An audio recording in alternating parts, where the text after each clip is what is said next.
Terungkap dokumen Amerika Serikat, dana dan senjata untuk Papua.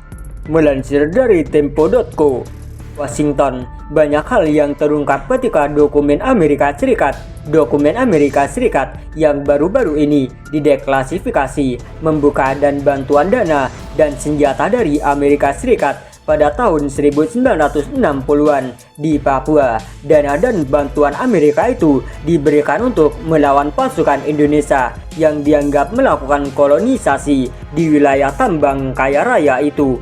Dokumen Amerika Serikat ini dirilis setelah isu Papua Barat sempat menjadi perhatian di Perserikatan Bangsa-Bangsa PBB.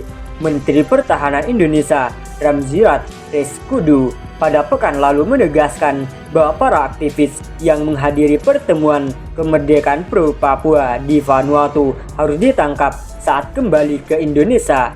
Seperti dilansir kantor berita AP, berkas tersebut diantar ribuan halaman kontak kabel diplomatik antara Departemen Luar Negeri dan Kedutaan Besar Amerika Serikat di Jakarta dari tahun 1960-an yang dideklasifikasi awal tahun ini. Sekitar 37 kontak telegram yang disimpan di National Archives and Records Administration di Maryland, dan para periset sedang berupaya membuatnya tersedia secara online.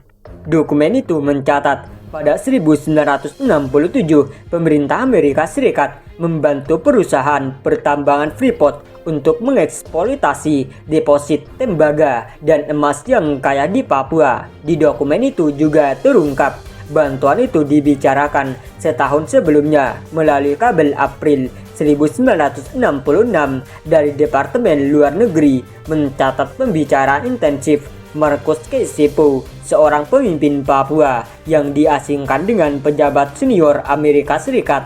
Kaysepo kala itu mengklaim bahwa ada penderitaan yang menyedihkan dari orang-orang Papua di bawah kekuasaan Indonesia. Kaysepo mengatakan bahwa orang Papua bertekad untuk merdeka, namun butuh sumber keuangan atau peralatan militer untuk melawan Indonesia. Menurut Kaysepo, orang Papua bertekad untuk memiliki kemerdekaan, namun sama sekali tanpa sumber keuangan atau peralatan militer yang dibutuhkan untuk melawan pemerintah Indonesia. Kaysepo bertanya apakah pemerintah Amerika Serikat bisa memberikan bantuan. Apakah Amerika dapat memberikan uang dan senjata secara diam-diam untuk membantunya dan gerakannya, ujar Kaysepo. Saat itu, permintaan Kaysepo ditolak, sama halnya dengan permintaan pimpinan Papua lainnya, Nicholas Joy. Ia ditolak saat meminta dana dan senjata ke Amerika Serikat dan Australia pada September 1965. Victor Reimo, Ketua Komite Nasional Papua Barat, mengatakan kepentingan ekonomi dan politik Amerika Serikat memainkan peran besar dalam penjajahan Papua Barat. Informasi yang diperoleh dari dokumen-dokumen ini menunjukkan kepada dunia dan generasi sekarang bahwa Amerika Serikat dan Indonesia selalu saling membantu dalam menyembunyikan kebenaran selama ini, kata Victor seperti dikutip AP.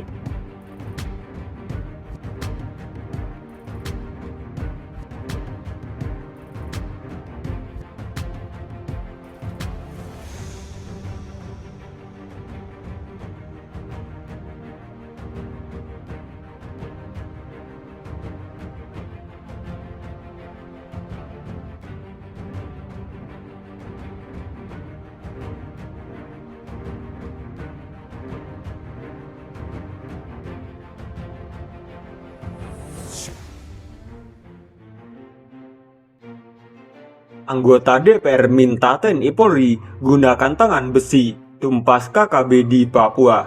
Melansir dari detiknews.com, 4 warga sipil menjadi korban pembunuhan teroris kelompok kriminal bersenjata KKB di Papua. PKB mendesak TNI dan Polri segera menumpas KKB sampai ke akar-akarnya. Tindakan keji dan biadab. Saya mendesak TNI Polri untuk segera ambil tindakan tegas dan terukur menumpas KKB sampai ke akar-akarnya, ujar Wakil Ketua Umum PKB Jalilul Wawaid kepada wartawan Rabu 14 Desember 2022. Jalilul berpesan kepada TNI dan Polri untuk tidak main-main dengan pengganggu kedaulatan dan keamanan negara. Bagi Jazilul, TNI Polri harus menggunakan tangan besi untuk menumpas teroris KKB. Hemat kami, zero toleransi bagi kelompok bersenjata yang membunuh dan keji. Apalagi kejadian ini terus berulang, gunakan tangan besi untuk menumpas mereka, kata Jalilul. Jangan sampai terlihat lemah, buktikan bahwa TNI Polri kita terlatih dan mampu menghadapi kelompok kecil bersenjata itu.